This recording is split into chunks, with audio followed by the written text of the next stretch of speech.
Sasa mimi ya kwangu ni machache. La kwanza, nawapongeza sana BRELA kwa kuwa taasisi kuu na muhimu ya usajili wa biashara na utoaji wa leseni zinazohusiana na masuala ya biashara.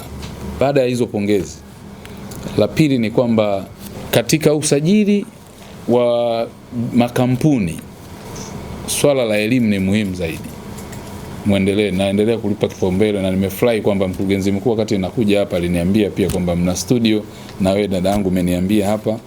Kwa hiyo ina maana taarifa ziwe zinawafikia wa Tanzania, kila kinachobadilika, kila kipya kinachokuja, kila ambacho kuna maeneo ambayo mnaona wanakwama zaidi, hapo lazima tuyatatue na kuyatanzua na kuyatolea elimu, hasa ukiangalia kwa sababu sasa hivi hata trend ya nchi yetu focus kubwa iko kwa vijana, na unaweza kuona jinsi nafuu zilizotolewa kwa vijana. Kuna ile 30% ya vijana ukifungua kampuni anapewa tenda 30% na serikali hii ya tenda zote za serikali, 30% wametengewa vijana.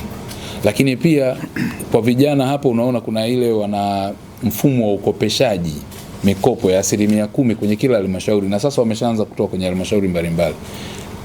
Vijana wapo wanaofungua vikundi ambazo ni tunafanya usajili wa biashara, lakini pia inaweza ikawa kampuni wakafungua, na penyewe ni pesa nyingi zinaenda, wakisaidiwa kuratibiwa vizuri hawa kwa ushauri mzuri kutoka BRELA. Sio tu anafungua, lakini akipata pia na ushauri anaweza akawa stable na akachangia uchumi kwenye taifa.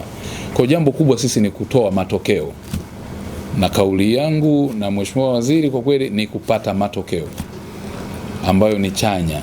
Kama jinsi ambavyo mmekuwa mkifanya vizuri, tuendelee kufanya vizuri zaidi. Kwa hiyo huku sisi hatuna namna yoyote ya kutengeneza delays kwenye kusajili biashara.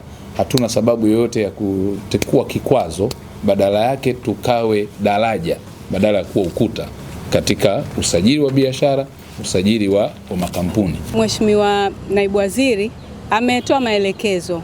Moja ya maelekezo hayo ni kwamba BRELA tukumbuke kwamba hapa tulipo tunafanya kazi au tunatoa huduma kwa ajili ya wananchi wa Tanzania. Kwa hiyo wakati wote tuhakikishe tunaboresha mifumo ili kuweza kuwahudumia Watanzania kwa uharaka na ufanisi sana.